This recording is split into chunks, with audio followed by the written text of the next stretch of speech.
Today's presentation, it's October 13th, 2020, immigration update, is a copyrighted presentation by Boreen Law Firm, and no further use or publication of this or rebroadcast of it is permitted without the written permission of Boreen Law Firm.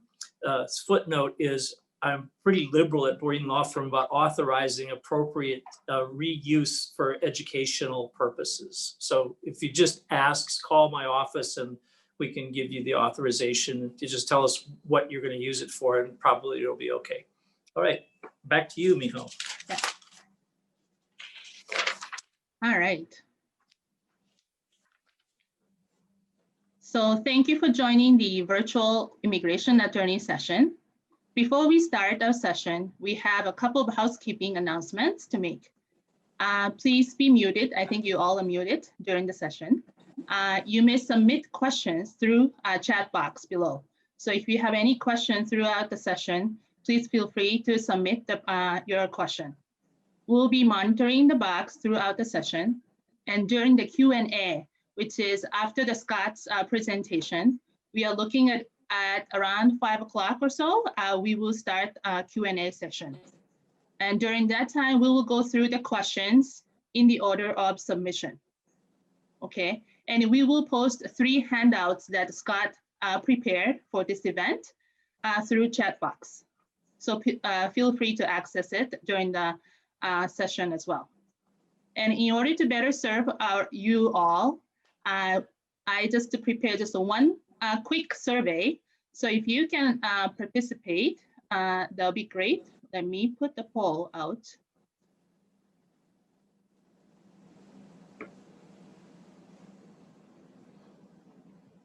So that kind of give us what kind of participants, audience we are having today.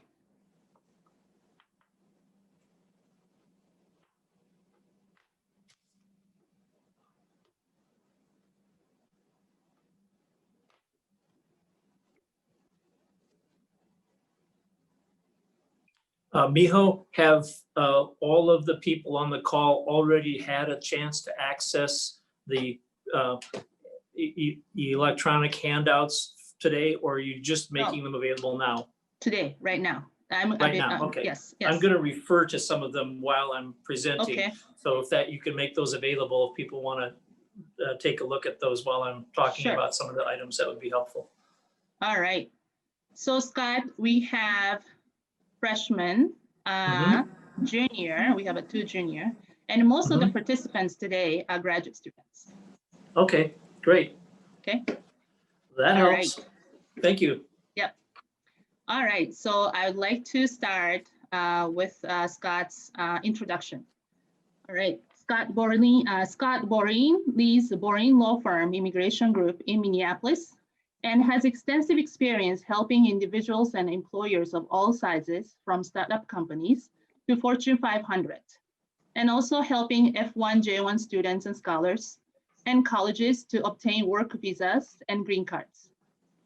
Scott was elected by other lawyers as 2020 Lawyers of the Year in Immigration Law in Minnesota and listed in Best Lawyers in America 2020 in Immigration Law.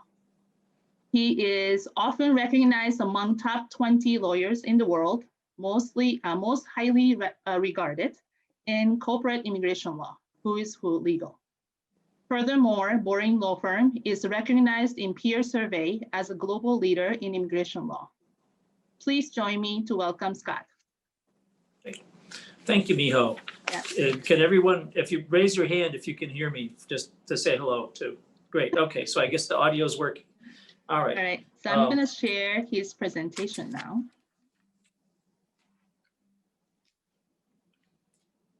Okay, do I need to close off the gallery view so I can see what you're sharing? Hold on a second. You can just leave as it is. Okay. Okay.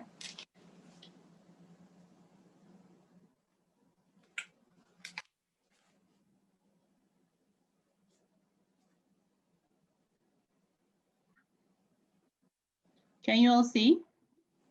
I can see this. Okay, perfect. Okay. All right. So let's get started. Next slide, please. Okay, so there's going to sort of be a preamble here that I'm going to talk about some news items and some developments of the last few months affecting immigration, and particularly things that will affect students and graduating people, H1s especially. But I want to first kind of share with you what's in the handouts, the attachments that normally I would physically distribute, but we're doing it electronically today. There's a probably, I don't know, maybe about a 30-page handout that's called After F1 what every student needs to know about H1, work visas, green cards, other immigration options. And there are 4 component parts of that. One is FAQs about H1 that our office has prepared. Another one is an article I prepared to teach other immigration lawyers about higher education and immigration. It's called Professor Yes, Immigration Options for Professors and Researchers. And I just want to point out, when you get to that, even though you are not a professor or researcher, maybe you're not headed in that direction, you're not planning to get a doctorate. If you look at the appendix, there's some checklists I prepared that list temporary work options. And also that's checklist appendix A, immigration options for professors and researchers for that article. Pretend it just says for college graduates or university graduates, and 90% of it will still be applicable to you. And then there's another appendix B that's a list of permanent immigration options, green card options. They're subcategorized in employment-based options, family-based, other, and that you can also pretend that instead of saying a checklist of permanent immigration options for professors and researchers, pretend it says for university graduates, okay? Then there's an article called U.S. Immigration Overview, which I wrote for a publication called the International Who's Who of Corporate Immigration Lawyers back about 20 years ago almost, right after a couple of big changes in U.S. immigration law. Now, I haven't updated this particular article, but it's a very nice summary of how the whole U.S. immigration system worked, a little bit of history about it. And I'd say 80% of it, if I were rewriting it today, I wouldn't have to change anything. But bear in mind, immigration law, if I were going to really be micro careful about everything, I'd have to rewrite the article once a month, because that's how fast things change. But overall, the big picture, that gives you an idea about how the whole U.S. immigration system works. The last piece of that one is working in the United States. It's some information from the Immigration Service that describes in more detail the 3 most common work permissions related to student status, in addition to on-campus work permission, CPT, OPT, and STEM OPT. So take a look at that for more of that. So I'm going to jump ahead to some news. There are a couple of things that Miho is now making available to you. We publish periodically, usually monthly, an immigration update electronically, and it's distributed by email. And if you would like to get a free subscription to this, usually I just circulate a sign-up list of people that want to get a free subscription. They write their name and their email address that they'd like to have the subscription sent to. For today, because this is a virtual Zoom presentation, Miho has graciously offered to collect the information, and then she will forward it to me. So if you're interested in getting the immigration update publication from our office, you can unsubscribe anytime you want. There's a little unsubscribe button if you don't have any interest in it anymore. Just click on that. Or if you have a friend that would like to join, there's a way to invite them to join as well. But if you will send your email and your name to Miho, and then she will forward that to me. If I get those by the end of this week, then probably I will be able to include you in the October mailing, which I'm constructing this week. If it's later than that, you might not get your first issue till November. Okay, so here's a couple of things from the last couple of months. Effective October 2nd, a couple of weeks ago, the Immigration Service announced that they were changing the permissible form that can be used for the two most common kinds of work permits that are of interest to students and graduates. And that would be OPT and also H1. The students generally do not have any involvement in preparing and filing the I-129 form, which is used for every H1 in the United States. The employers do, but if they use an old form, it will be rejected in the mailroom, and that's a bad thing. Usually employers hire an expert immigration lawyer, so that's not likely to happen. But some people do it themselves. If they use the wrong form, they just get it sent back. And if it's right before a deadline, that's a sad thing if you miss the deadline because you used an old form that was expired. The OPT applications, the I-765 form, which Miho's, I think, quite familiar with, that's used for OPT and STEM OPT, that has a new version as of October 2nd as well.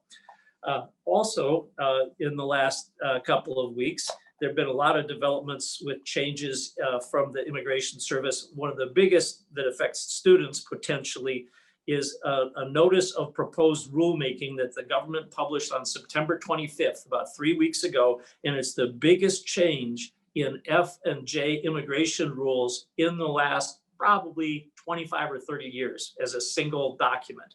And it would make dramatic changes and make it, this was published on September 25th. They're still accepting comments until October 26th. But after the comments come in, they're supposed to read them all and then decide if they want to change something. Usually it takes a month or two after they close off the comments before they republish the actual notice of final rule. And so maybe that'll be around sometime after Thanksgiving, almost certainly, or maybe even after the end of the year. But I don't know that it'll be much later than that, especially if Donald Trump is not reelected, because they'll try to push this through before the new president comes into office on January 20th. And then it will be stuck in place for probably at least a few months, because it's very hard to change these. You can't just have a presidential proclamation and eliminate something like this. But this is this is 75 pages. This is the new proposed regulations governing Fs, and it will have multiple extra things that need to be done. I don't want to alarm anybody, but some of the items the main thing is, instead of having duration of status, they will move to a fixed time of admission. And you'll have to go through an extension of stay procedure, not just a new I-20, if a person wants to extend their time in the United States. And it may involve an interview, and it will probably involve a biometrics appointment and a fee every time you do that to the Immigration Service. Some of the other features are, there's a list of countries that are on restrictions. There are about 60 countries of the 200 or so countries in the world that are on the restricted list. And the restricted list has two parts. There's a very restricted list that has 4 countries that they can't have anybody come at all if you were born there or a citizen there, and you're just forbidden to get an F or a J once this goes into effect. And those 4 countries are Iran, Iraq, Sudan, and North Korea. And the other countries that are mostly in Africa and Eastern Europe. There are a couple in, a couple others in Asia, but the big countries that have a lot of international students that showed up on that 2-year maximum list. So there may be exceptions, but the maximum period of each admission time in the United States may be limited to 2 years. That's a problem for a 4-year program or a graduate program. But we will wait and see what the final rules are, and then decide how that works. They're also going to be stricter about reduced course schedules, program switches, people that are struggling in school academically. There may be harsher consequences more quickly. And so kids, watch this space. And I'm gonna jump now. I'm just gonna go through these 7 practical tips, then I'll go back to a few more news items. These are, I don't usually do this when I do these presentations, but this is such an uncertain and special time. I made this list and then modified it, checked it with my colleague, George Maxwell, who also does a lot with international students and H1s. And these are 7 recommendations to everybody in the United States or somebody who's planning to come to the United States now to study as an F or a J. Recommendation number 1. I'm not going to tell you the reasons for all these things. I'm just going to give you the recommendations. Otherwise, we'd be spending most of the time talking about the whys. Number 1, these are things to reduce the risk of immigration problems or delays or complications while you're trying to complete your studies and your academic goals. Number 1, stay in school. Maintain F1 full-time student status. If you have an illness or any difficulties, your family back home, or you have an uncle that's helping to pay the tuition, has a financial crisis, there are sometimes things that can be done to help that, but you don't ignore the problem. What you want to do is make an appointment to go see Miho or one of the other DSOs in the international office. Tell them what the problem is as soon as you become aware of it, and then Miho may say, well, this is something we have to watch this, but right now there isn't anything that we need to do. Or you might say, well, we should probably make a plan to do something about this, and this would be the timeline, and these are the options, and so forth. But so maintain full-time academic standing and make good progress in your classes. And if you're struggling, get help. Number 2, carefully and very scrupulously follow all the F1 rules. That's regardless of who wins the presidential election in 3 weeks. It's regardless of whether this new set of rules goes into effect or not, because the enforcement attitudes are stricter now than they have ever been. So pay attention for the orientation and the updates that you get from Miho's office, and then follow all those rules. If you're not clear on what a rule is, before you do any kind of activity you think is okay, double check with Miho to make sure you understand it. Number 3, do not work without advance written authorization, basically, with the exception of on-campus employment. That'd just be a check-in with Miho. I said, if I want to have this 30-hour-a-week job, helping in the lab, can I do that? Well, it turns out there's a 20-hour, limit. And so maybe that isn't a good idea, even though students are allowed to work on campus as long as they get their paycheck from the employer. If there's a construction project on a parking lot expansion and the company that's building the parking lot has a help wanted sign, even though the project is on the campus, you can't work there. That's not an on-campus job. It's the one where the paycheck comes from the University of St. Thomas. So there are gray areas, but double check before you do it. Even the tiniest little bit, even a day or 2 of work, or you get paid cash, or somebody who's an IT person. A lot of IT professionals, musicians work in the so-called gig economy. They get paid cash, or they get paid on a form called a 1099 instead of a W-2, where the employer holds out taxes and things like that. Check. There are actually hundreds of ways of getting work authorization, and there are thousands of ways of working without permission that will get you in trouble. And it's important to know which is which. Next, don't travel outside the United States. You're not a prisoner in the United States, but be aware that even people who have had green cards for years who leave the United States to go up to Canada for a weekend, some of those people are having trouble getting back into the United States. The only thing that can reduce your risk of a problem of getting back into the United States to continue your studies is if you don't leave. Now, there are circumstances where it's very important for professional or personal reasons to travel, but I would suggest that you consult with the international office to start, in some cases with an immigration lawyer, to see what the risks of travel to the particular countries you're going to go to. Some of this is related to the virus and travel restrictions and having to quarantine before you come back. Some of it's related to the increasingly restrictive attitudes on certain kinds of visa issuances and closed U.S. consulates and problems even getting on a flight into the U.S. But it's any travel outside the United States is potentially problematic.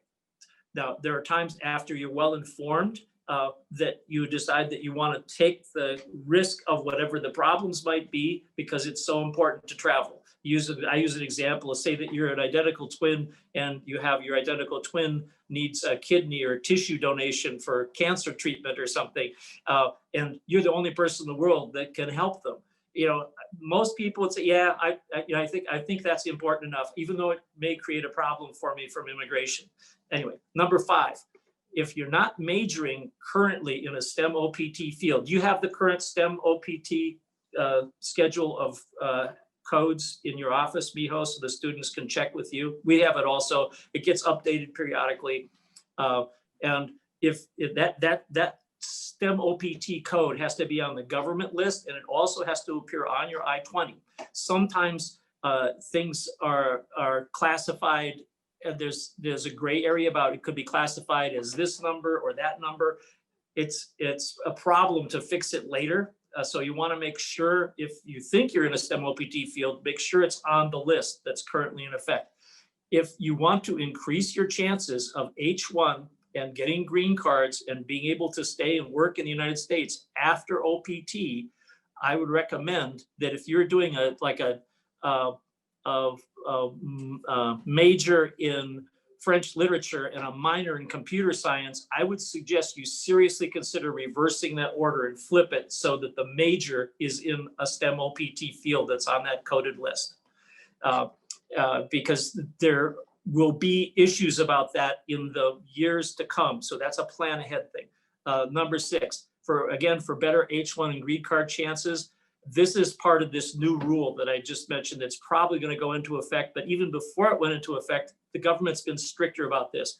It used to be that there was pretty much flexibility. So if person one, I'm going to pick on Medtronic here. This isn't a real Medtronic case. I've done some work for them over the years, but this has not a real example. I'm just using them because they're a well-known local employer that hires a lot of people with STEM degrees. So the cleanest example of both a STEM OPT job that I can think of and the best chance for an H-1 and also has a good chance of a green card is they want to hire an electrical engineer at Medtronic. They make heart pacemakers and a lot of electronic things. So, and the job requirement from the employer's point of view is we require all of our electrical engineers to have at least a bachelor's degree or a master's degree in electrical engineering. It says that on their diploma. It says that on their transcript. That is a great match. Now, historically, if the person had a degree in electronics engineering, the Medtronic or the employer would say, yeah, that's pretty close. We hire people with that background too, and it's okay. Sometimes they say, oh, this person has industrial engineering degree, but they have 5 years experience doing this. That's close enough. Well, the range of what is close enough and acceptable is getting narrower and narrower now every year. And if this new rule goes into effect for both the changes for the H rules and also for the OPT and STEM OPT rules, it's going to get narrower still. So matchy is the best. And if you love music or art, that's great, but it's really hard to get H-1s for musicians or artists unless they're in a teaching capacity, teaching art or music in their field.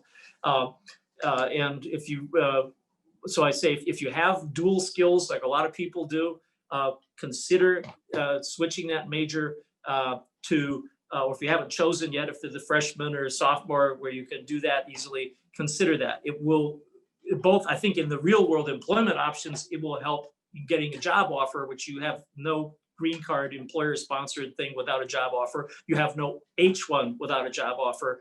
And so something that helps you get a job, that's great. Now, if you don't like any of the STEM fields and you just not have the mathematical quantitative skills and you don't want to try and torture yourself to get them, forget what I said. But it's still better to try to pick a degree that's as specific as possible for your eventual first job, because a degree in, say, business administration is not going to work as well for an H-1. It just isn't. It hasn't for some years, and it's going to get worse.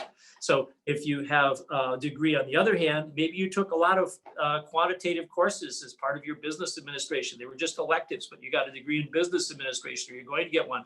If instead you can, by taking a few extra courses that are different, you can get a degree, bachelor's degree in management information systems, which has got some management component and some technical component. You're going to have a better shot at H-1s. And you may, if it's on the STEM OPT list, you may be able to get up to 3 years of OPT instead of just 1. Okay, so some more specific field is better that matches with what you want to do, and a STEM OPT eligible field is the best. And then the last thing is when looking for an H-1 employer or sponsor for better chance of success, go for the highest salary possible at a work site in a lower geographical pay area. For example, if you got a job offer for an H1 employer or a STEM OPT or OPT employer that's in Sioux Falls, South Dakota, the government for the H1s has minimum salary requirements. And they're in this new rule that they just put into place within the last week. They have increased the amount of salaries by maybe 30% for those entry-level jobs. So if this entry-level job for a software engineer in Northern California, a job in Palo Alto or San Jose or whatever, might be like $120,000 now. And that's not very many employers are going to pay that. That's not the real market. It's because of the way the Department of Labor and the Trump administration has kind of twisted it. There is going to be one or more pending lawsuits to try to change it. But I don't know that this is something that you can think is going to be a quick fix. So you want to, if you get the job offer in Sioux Falls, maybe it's the same type of work, to help your career just as much. The cost of living is less. And so maybe there the job pays $70,000 a year instead of $120,000, but it doesn't cost you $3,000 a month for a one-bedroom apartment in Sioux Falls, South Dakota, like it does in San Francisco or Palo Alto. Okay, a couple more news items, and then we'll go to the other slides. Okay, the government had attempted earlier this year to put a more restrictive interpretation on the unlawful presence rule related to duration of status. This was an earlier attempt to make it harder to be in status and stay in the United States. It could have affected over 1 million F&J students in the United States. The penalties included a 3-year ban from the United States for minor violations of the complex and unclear rules governing F&J students, about dropping below the total number of classes or other kinds of things. Even a part-time job off campus that wasn't permitted, working in a pizza place, and then was discovered. And then it used to be we could send the people out of the country and then they come back again and they got a sort of a fresh start. But that by the getting rid of the duration of status rule and putting this harsher unlawful presence rule that affects a lot of other immigration categories would have been negative. A federal court on August 4th issued an injunction preventing the Immigration Service from enforcing that rule. And there was a big fight, a lawsuit went up to the Circuit Court of Appeals just below the US Supreme Court, and the government backed down. They withdrew their appeal, and so that isn't going to happen. That's a bit of good news. Now, that could be revived, but it looks like no sign of that has happened since, and maybe this new proposed rule is kind of a way to try to do something again. Okay, then the two big changes for H1 that came with announced rules within the last, they both announced on October 6th, one by the Immigration Service and one by the Department of Labor. The main effect of the Department of Labor's rule was to push the minimum salaries for all H1 required positions. That's in effect right now. There'll probably be a lawsuit against it filed within the next week by various groups. But right now, it's that those higher minimum salaries are in place. And also for the immigration side, that's where that matchy, they said it has to be a specially exactly direct relationship between the studies and the job and the employer's requirements. So the cleanest case they're going to see is, oh, you're applying for a job as an electrical engineer. What's your degree in? Electronics engineering. Not so fast. That's not close enough, maybe. And there'll be a fight about it. It's not impossible, but it's hard. It used to be rarely a problem if the employer made it clear that that was either was acceptable. And so you want to make that really match. So take that into consideration when you're choosing your major and you want to potentially go to an H1, which is the gateway to a green card. You would have that. Also, there are special restrictions on employers that place people at third-party work sites, which is very common in IT occupations. The Accentures and Infosys and Tatas of the world, have for decades hired, hundreds of thousands of people over that last 20, 30 years to work in third-party locations. There are extra strict rules for that would require people, in some cases, to have to apply for a new H-1, not once every 3 years, but every single year, plus the higher wages, plus that has to match exactly. You can see that the number of cases that are the sort of plain vanilla easy H-1 cases is going to shrink. Then let's see. There was another attempt by the administration to ban the issuance of new H visas for people who are students and they got an H-1 status change and then they went home for New Year's, or they got home and they got married and they're going to come back. But there was an H-1 visa ban worldwide at all the consulates. So if you left the country, if you stayed here, you wouldn't have a problem because you could, as long as you're still following the H-1 rules. But if you leave, even to go get a cup of coffee in Canada, or you go to London for a conference or a vacation for a couple of days, then you have to have a visa to get back in. And you couldn't even get a visa. They won't even make an appointment for you. A federal judge in Northern California on October 1st temporarily blocked any enforcement of that rule, which was issued in June. And it applied to thousands of companies that were bringing people to the United States for H-1s.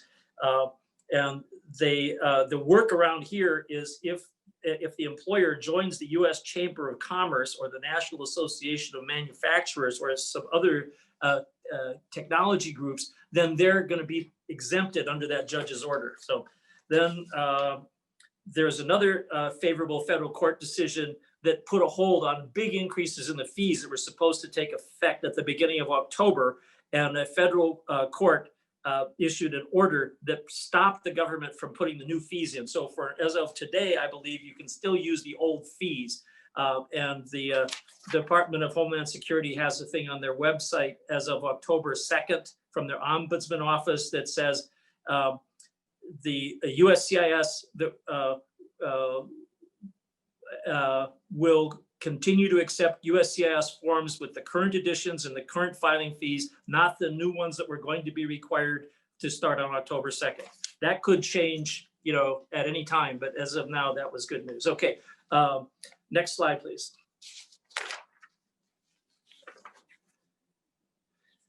Okay, so this the immigration kind of big picture. This is more for the people. So I saw some familiar faces that had been to at least one other session. So this is similar. You've heard this before. Not too much has changed here.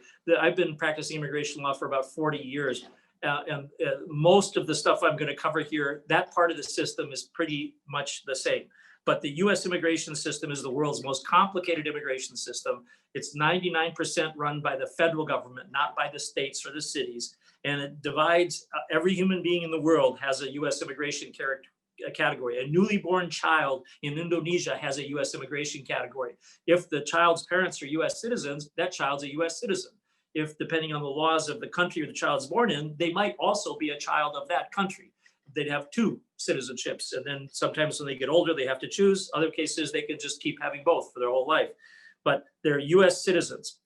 Everybody in the world that's not a US citizen they use this, I refer to it as an uncharming word, alien. And if you ask an average person in the United States what an alien is, they'd say, well, it's a person from another planet. But that is it. The other countries also have words. I think in Germany they're referred to as Ausländers, but they're the other people that aren't us.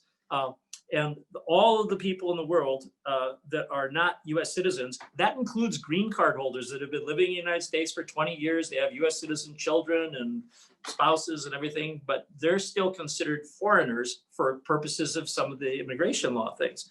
So, but all of the folks there, they're either people that are in status and legal or out of status or not legal. And then they're either immigrants, which are people living here permanently or planning to stay permanently, and non-immigrants, anything less than permanent. There are statuses and there are visas, and there's a difference between a visa and a status. An H-1 visa, or let's use the F-1. An F-1 visa basically allows you to get on an airplane and fly to the United States and try to get an H1 or an F1 status when the plane lands and be allowed into the United States. It permits the person to approach the border, land border, or the airport or the seaport, but the visa is not an immigration status. And people look at it, I have a F1 visa or an H1 visa, everything is guaranteed to work fine. No, that just gets you up to the door, to the in the entryway, but you're not actually in yet. A status is what you get. Next slide, please. A status is there are temporary and permanent statuses. Temporary statuses, almost all of them have alphabets and numbers. So F1, F2, F1 OPT, F1 STEM OPT, J1, J2, H2A, H2B, H1, H1B1, L, TN. There are hundreds of them. Most of them have restrictions of duration and have restrictions on whether the person's allowed to work or not. The ones that I listed on my presentation materials, all of those allow some restricted working permission that's tied to certain conditions. There also are some people who have temporary unrestricted work permission. The classic example of that is someone who gets married to a US citizen.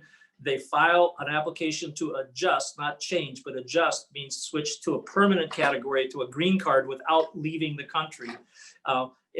Change of status is applying for switching from one temporary category to another one, such as F1 change of status to H1. That's a change of status. Adjustment of status is switching from a temporary alphabet soup category into a green card. But people who have pending applications for green cards get an unrestricted working permission. It's better than an H1 because it allows you to work at any job or no job, or 2 or 3 different jobs at the same time with no extra paperwork. It's an unrestricted, that's a true work authorization. Then there are also people that get permanent unrestricted work permissions. And the main categories there are LPRs, which is the acronym for lawful permanent resident, which is the legal category of a person who has a green card. The words green card do not appear anywhere in the US law or regulations. LPR is the official, it's like the people don't have a medical school degree that says, you're awarded the title of doctor. We don't do that. You're not a doctor. You're an MD, in Latin, the doctor of medicine or osteopathy or whatever it is.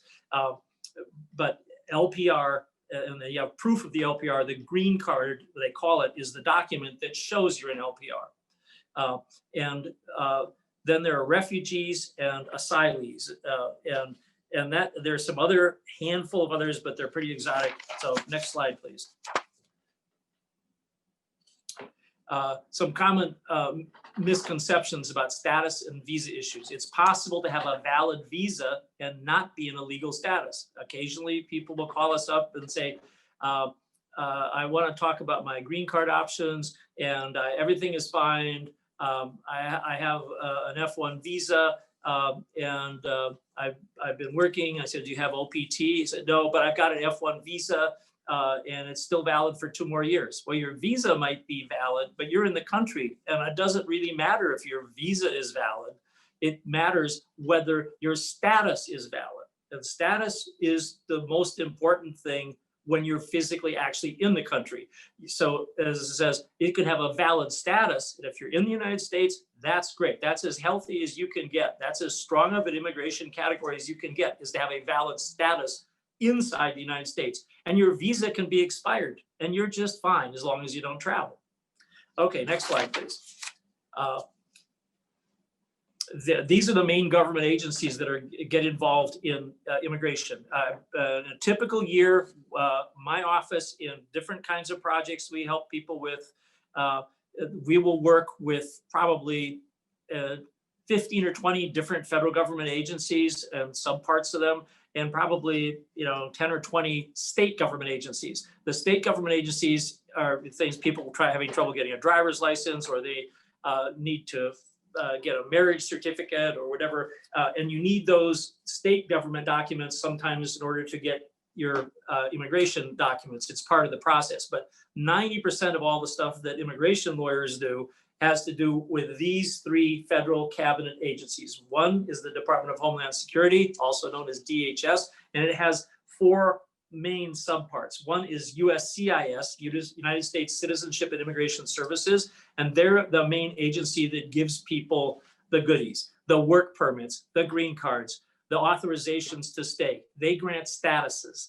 Then you have the Customs and Border Protection. Those are the people, when the airplane lands at Minneapolis-St. Paul International Airport and it's an international flight, those are the people in the uniforms that you wait in the line and you give them your handprint and the biometrics picture, and they ask you a couple of questions and decide whether to let you in or not. And they also check for agricultural, people smuggling in their kielbasa or whatever their grandmother's favorite food, and that sometimes is a problem. Or worse is people said they don't trust banks and they're afraid that they don't want to have something of value, so they have 20,000 euros with them or something to help pay their tuition, and they don't tell the government that they have it. That's a violation of U.S. Laws. It's quite a serious one. You can lose the $20,000 and get thrown out of the country and have difficulty getting back in. They're very concerned about money laundering, people moving money across borders without declaring it. You can bring in $1 billion of gold. You just have to tell the immigration people that you're doing it.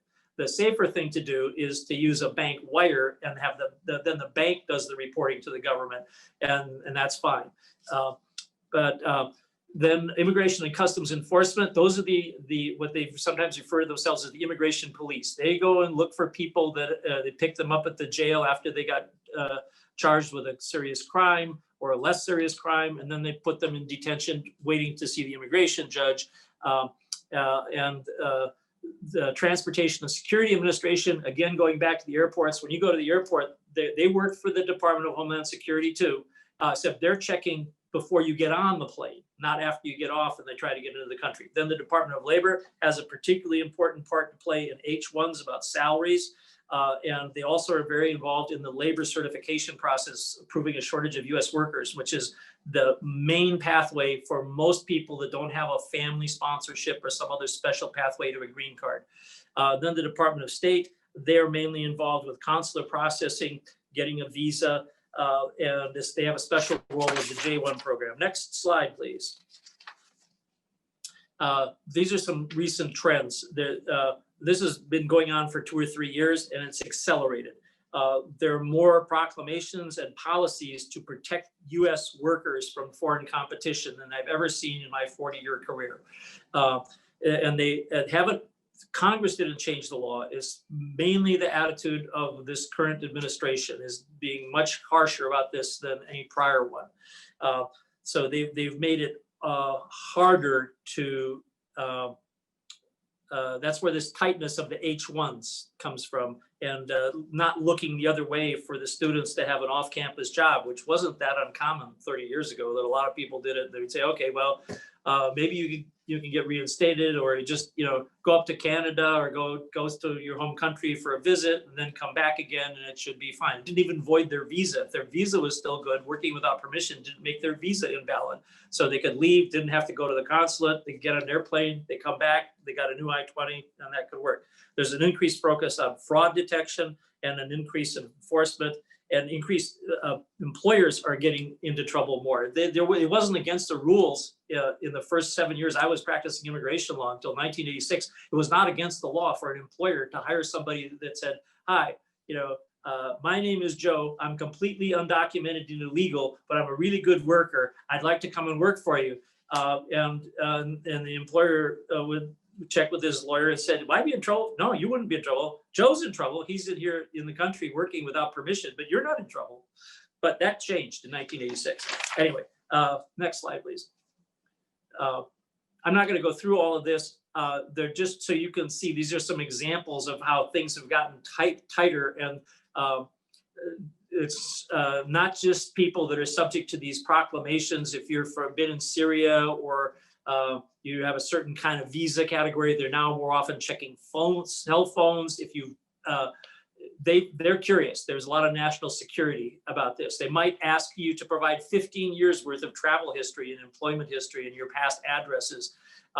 And they also are increasingly doing electronic searches. I haven't updated this slide from a couple of years ago, but I think the electronic searches have gone up. But you see in October of 2016, they only did 857 people that came into the United States in that month were asked to provide passwords for their electronic devices or open up your laptop or whatever and let me see it. That increased from 857 to 2,560. So it increased by more than triple in that 1 year. And I think it's continued to go on up. Next slide, please. Okay, so now we're going to talk about some of the immigration options. There are temporary options. There are hundreds of ways of getting work authorization. Some of them are very exotic. I'm not going to go through them all, but there are lots of nooks and crannies. That's one of the nice things sometimes about the complexity of the U.S. immigration system. If door number 1 is locked and door number 2 is locked, and you go all the way down, is there anything else? A lot of times there is something else. And sometimes the something else is, well, you need to get, like another year of education or have a different kind of job opportunity, and maybe that would be enough. So the main ones that are used for work authorization that are temporary categories that don't depend on what country you're a citizen of or were born in are H1, the H2 categories, J1, L1, and O1. Then there are a couple of categories that depend on what country you are a citizen of. If you're a citizen of Canada or Mexico, you can use a TN. If you're a citizen, and that's sort of like an H1 without a quota, and it's very desirable. So anybody that's on the call today that is from Canada, a citizen of Canada or a citizen of Mexico, congratulations. You have extra pathways. You don't have to get involved in the H1 lottery. You can bypass all of that. And those can be, we'll talk a little bit more about them later. E3 is if you're a citizen of Australia. Also, congratulations. There's a special pathway for you. It's roughly similar to an H1, bachelor's degree or higher required, and does not have a quota.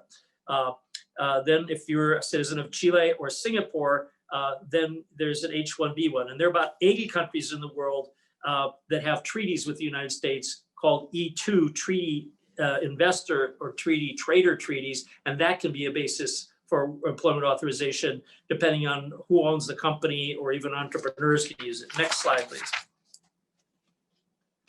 Okay, now we're going to jump to some permanent options. They're basically for employment-based options or green card options. You could divide them into the ones that require labor certifications and ones that are exempt from labor certifications. Next slide, please.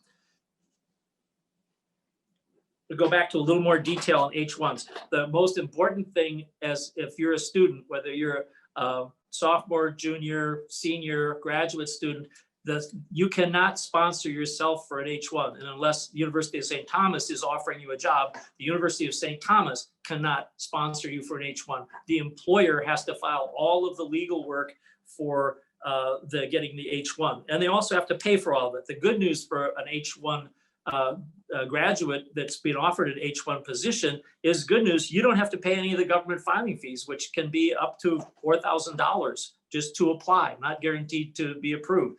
And the legal work to prepare and file this stuff with the H1 application to the Immigration Service and the Department of Labor, and then they have to create an audit file and some other things that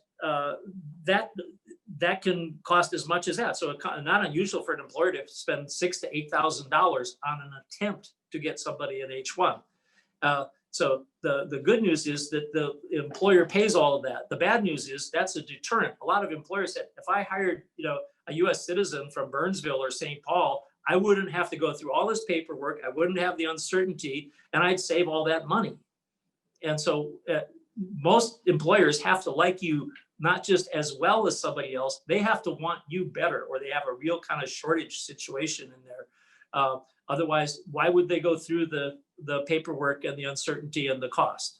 Now, normally the maximum duration for H1s is 6 years, but there's some exceptions if people are in the process of getting a green card, again, dependent on that employer sponsorship. So I would say if you are a freshman or sophomore, it's not too soon to start thinking about who your potential off-campus employers might be.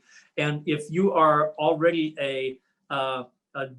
maybe even a sophomore or a junior, do you give, Miho, does St. Thomas, depending on department approval and adequate academic progress, Is CPT an option potentially for a sophomore or a junior? Yes, yes. It's just That's in order to do CPT, you have to complete the whole academic year, being a full-time for whole academic year. Right. And you get a job offer, and then you have to be enrolled in internship credit. This isn't in any regulation anyway, but it's something I have observed over many decades. The most likely people that get sponsored for green cards using a labor certification or another employment-based method by employers are people that are already working for that employer as H-1s. The best way to get an H-1 is that the employer is sponsoring a person for an H-1 that is already working for them as an OPT or STEM OPT. The best way to get an OPT job is to get some part-time experience as an intern or something working for an employer on CPT. So your pathway to a green card actually might start in your sophomore or junior year with a CPT job for 10 hours a week in something that's related to your field and that works out. And you can, it's sort of like dating. You don't have to get married to the very first person you date. It's good from experience that you maybe make a better choice or a different choice. So the CPT time is a good time to try different types of positions, industries, and try to sort that out. And if you can reach the point that by the time you're a junior or a senior, you don't have to use your kind of precious OPT time to try out the first employer you've ever had in the United States. If you can handle, keep up your academics, and you can get the permission of the department and the international office, I would encourage people, you don't, just because CPT is typically part-time 20 hours a week, doesn't mean you have to work at 20 hours a week. You could get a part-time job 10 hours a week on CPT as a junior or senior. And most people that are making good academic progress can manage that without adversely affecting their studies. And they get some work experience, and you get to know people, they get to know you. And what you want is to have an employer that really likes you and really you've made yourself, if not indispensable, valuable. You've done things to show that you've got good work ethic, you get along with the other people working there. And then the employer says, well, if we had to hire some stranger, we would maybe wouldn't get a person as good as this. We already know that they're a good worker and they fit in our program. So look at that and consider doing that. That's never been more important than it is now. Then for the H-1, when you get to that point, you have to get the employer that wants to sponsor you. Most common situation, the person is in the US, they're currently working for an employer on OPT or STEM OPT, and then usually the employers, unless they're big employers, don't know what the timelines are and all the stuff that's involved in it. You probably want to have a conversation with your current employer, if you're thinking of them as a potential H-1 sponsor, no later than probably 4 or 5 months after you started working there. Typically OPT for people who graduate in June or thereabouts is going to go from June or July until June or July of the next year. I don't recommend that you wait until January to have a conversation with an employer about whether they might be willing to sponsor you for an H-1. Because if you wait until the last minute and then you bring it up and they say, oh no, you never said anything about that. We just, can you get some more OPT? And some people can and some can't. It said, well, if you can't, that's not our problem. Sorry, it was nice working with you. You want to find that out when you still have a chance to potentially switch employers to somebody that would sponsor you for an H-1. And a good time to do that is maybe 3 or 4 or 5 months after you start working there. I would say within about 6 months, and then you can plant the seed for that when you first go to work for somebody on OPT, is say, I would like to have a review to see how I'm doing. Am I doing a good job? How can I do a better job? And kind of how things stand after 3 months or 6 months. And then that's with your boss or whoever. And then it could be just a 10 or 15 minute conversation. How am I doing? What can I do better? What am I doing pretty well? And then that would be the way to open the conversation. If they say you're doing a good job and things are going great, said, well, I'm in this temporary immigration category that only allows me to work until next June. And after that, I have to get some other type of sponsorship, and I can't get it through the school. I can't get it by myself. I have to have an employer apply for it for me. And that main category is an H1. They say, what's an H1? You could give them the FAQs or some similar kind of document and say it's something the employer has to file for, and there's a process, but if it gets approved, it could lead to 3 to 6 years of work authorization.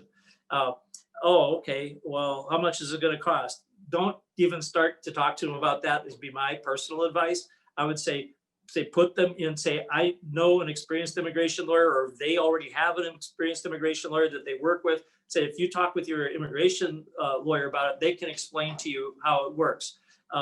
But we, as a courtesy, because we have a special relationship we've had with, lots of higher education institutions in Minnesota, including the University of Minnesota and St. Thomas and many other places for many years. By just being on this call today, I will extend an invitation for a no charge, what I call a mini. That's the magic word, mini, M-I-N-I. It's not a full consultation. It's not designed for you. I've done all my forms, Mr. Boreen. Will you just look them over and make sure everything's okay? No, that's specific advice. That is not what a mini is for. A mini is, I've got a question about, I might want to do this, or I might get married, or I might, change schools or whatever, and I'm worried about what might happen. And I saw this thing on the television and it scared me. Does this apply to me? You just want to get, like 10 minutes or so of a quick response. It's like first aid kind of evaluation. No charge. Just call my office and don't email. Call the office on telephone number, I think in the materials somewhere, or Miho can give it to you. And then say, I'd like to have a mini. Mr. Boreen gave a presentation to the St. Thomas students in October of 2020, and I was there, and he said I could get a free, we're not super strict about you. If we try to keep them to 10 minutes or 15 minutes max, sometimes they go a little over.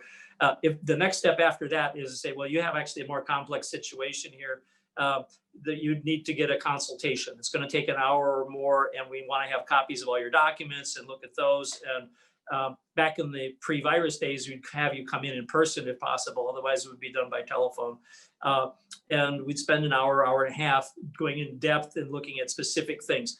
We normally charge a $400 consultation fee for that time to review those documents and answer those questions. But students get a discount. Anybody on this call or any friends that go to students at another school, you say, I would like a student discount. I understand it's $200 for the $400 consult is half price for student discount. So that's how that would go. But we will do the same mini thing for a potential employer, whether you've already been in touch with us or not. But it's probably a good idea to call our office and say, I'd like to have a mini with Mr. Boreen because I've got a potential employer, but they don't understand what's involved in the H1.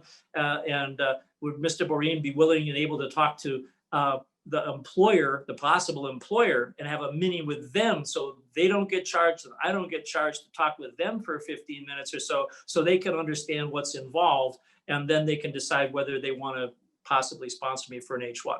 So those are two takeaways to have there. So next slide, please. Okay, another temporary option is the L1, and I usually don't include that with these presentations, but because the H1s are getting so difficult, it's another option to put on the table. By definition, everybody who's an international student has at least one country that's not called the United States of America that they have a connection with. If you have an employer in the United States or outside of the United States, anywhere in the world, and you get a job offer to work for them full time, and the company has operations in the United States and also outside the United States, and they hire you to go and work for them outside the United States on a full-time basis as an executive, a manager, or a specialized knowledge person. I won't define that here because we don't have enough time. Somebody has a question, call and ask for a mini. But if you have a job opportunity to work for a company that's multinational, it doesn't have to be as big as Medtronic or 3M that has hundreds of thousands of employees in 70 different countries. It could be even a family business that you have a family member who has a small business in your home country, and they would consider possibly having you come back home and work as a manager or executive for that small business. We had one a little while ago, their family owned a small hotel in their home country. I don't know if it was China or Vietnam or someplace, but they had a little hotel with like 10 rooms and a little restaurant, and but the student had been studying business, and they were invited. The parents wanted him to come back home anyway, and said, "Well, come back here. We'll make you the manager because you have all this fancy education and learn, and maybe you'd like to stay in the family business. That's nice, but I think I like opportunities in other countries too. But I'll come home for a year. I'll be the general manager for this little hotel or whatever." And then after a year, the family business sets up a new company in the United States that's a whole 100% owned by the parents' company back home in Vietnam or China or whatever. And then they apply to transfer this former student to the United States to become a manager of the small business startup in the United States. They don't even have to be in the same business. One of them can be a restaurant, the other one can be a hotel or a retail store or manufacturing. Could be a lot of flexibility there. But the inflexibility is there has to be a legal control between the inside US company and the outside the US company. And the person who's being transferred has to have 1 year of full-time experience physically working outside the United States. But the pathway from that is no lottery for the H1, no quota system for the H1. By the way, the reason to have the conversation about an H1 sponsorship with an employer before the end of the year, at the latest by January, is there's a registration process that only opens up once a year for H1s. And the time to start working on them is no later than the end of January or middle of February. It's not the time to start the conversation. You want to start the conversation with the potential employer. This is not too soon. We already have people in October and November where the employers are signing up now to sponsor people that are on OPT for H1s that will become effective next year in October. And also there's a gap filling position where they can get extra OPT time in some cases to cover the time between the OPT expiring and October 1st. Anyways, if people have detailed questions about H1s, you probably should talk to me. The rules are going to be different this year than they've been in past years, and there's some good opportunities there. But the L1 can be a pathway to a work permit, and also it's got an extra fast pathway to a green card for some people. Next slide, please. Okay, Scott, it's about Yeah, I'm going to do like after another 5. 2 or 3 minutes, and then we'll go to the Q&A.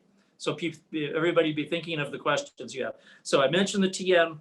So the basic eligibility requirements is the person has to be not a permanent resident of Canada or Mexico. They have to be a citizen. They don't have to be a native-born citizen. They have to be a citizen of Canada or Mexico, temporarily coming to the United States. There's a detailed list of specific occupations, and then the person has that credential, and then it's approvable up to 3 years and renewable. And that's a very nice pathway for all people that happen to have that. Next slide, please. I already talked a little bit about the labor certification process. So there are multiple levels. Advanced degree, that's defined as a master's degree or higher in a particular field, or alternatively, bachelor's degree plus 5 years of progressive experience in your field. That's the EB2 category, and that's a higher quota category than the next category, which is the entry-level professional or specialty occupation, requires a minimum of a bachelor's degree. That's EB3. And there are quota backlogs there that for people from India, right now, it can be 20 or 30 years or more after the employer successfully files the sponsorship papers for a green card before the person actually gets a green card. That's something that Congress will have to fix, but they have been trying for about 10 or 15 years, and for political reasons, it hasn't happened. The lowest category is other worker. That's any job that doesn't require at least 2 years of post-high school preparation, 2 years of university education or more, or specific work experience. And there are just very few of those green cards available. And the waiting time for some of those is also 10 or 15 years or more. And the person who is being sponsored has to have all the requirements on the time that they were offered the green card job. Next slide, please. So the labor certification, you can read it. The basic test is that the employer has to do this. Virtually nobody tries to do this on their own. Virtually all the labor certifications are handled by experienced business immigration lawyers that have done a lot of labor certifications. The people who do it themselves, usually it doesn't work out very well. And if they try it on their own, then they come to us and say, we tried this and it didn't work. And said, well, we have to go back and start over. But the basic legal test is the employer has to do a labor market test, run ads, postings, register with the state government and say, this is our job opening. And the test is the employer has to show during the recruitment period of about 60 days, no willing, able, available, and minimally qualified U.S. worker applied. And then the government also sets a minimum salary requirement. So, but that is, in spite of the kind of strong language there, it is a very common way that people get green cards based on employment sponsorship. Next slide, please. Okay, this one I talked about before when I talked about the L1s, because this slides into a green card category that doesn't require the advertising and recruitment or proof of shortage of workers. It doesn't require any particular minimum salary like the H1s do or the labor certs do. But then the basic requirements are very similar to the transferred executive or manager L1. Next slide, please. Then I'll go back one before that. Wrong direction.